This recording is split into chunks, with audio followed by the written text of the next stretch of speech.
How to apply foundation for beginners. We're going to take our foundation, shake it, and we're going to use one pump. One pump is enough to cover my whole face, and I have a pretty big face. You can also use 2 pumps if you want more coverage. Let's clip up our hair. To put the foundation on your face, you can use foundation spatulas, flat foundation brushes, but when we are starting out or on a budget, we don't have all that, we can use our fingers. Mix the foundation a bit and then tap it.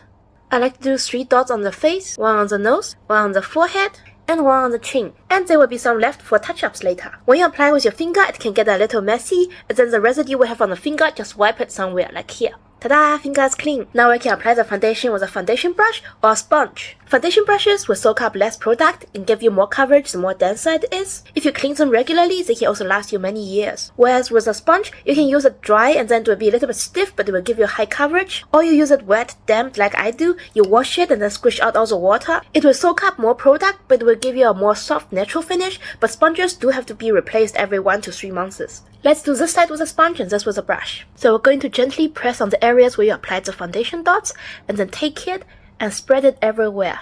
Gently tap it. Don't drag it, then you're going to soak up a lot of the foundation and actually take away foundation rather than apply it into your skin. You see how natural this looks? Now if you have color differences on your body, like on your face and your neck, you can drag the foundation down or apply more foundation onto the jaw and onto the neck. If your ear is very pink or red or gets red easily, you can also put foundation over it. That's something I learned. After the side with a brush, we're going to buff it into the place where we put the foundation and then little drags. So we buff it and then drag it, buff it and then drag it, just repeating this motion. Buff it and drag it. And then buff it in some areas again to really get it in. Can I get some praise for my impeccable shade match? And then whether you use a brush or a sponge, you can put the excess product over your eyelids.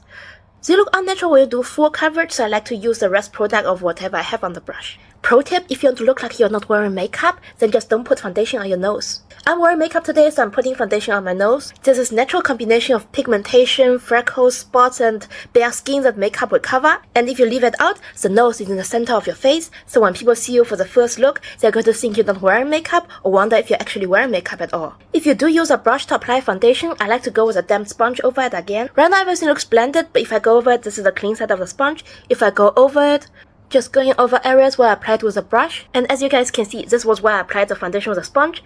This was where I went over. A lot of excess foundation will still come off on the brush side. I like to go over it and take off the excess foundation for a more natural look. But if you like a higher coverage look, just make sure you set it with powder and the foundation will stay on. This was the excess foundation on the back of my hand. You can go over it again, like under your eyes or other spots you want to use more foundation on. These were my tips. I hope it helps.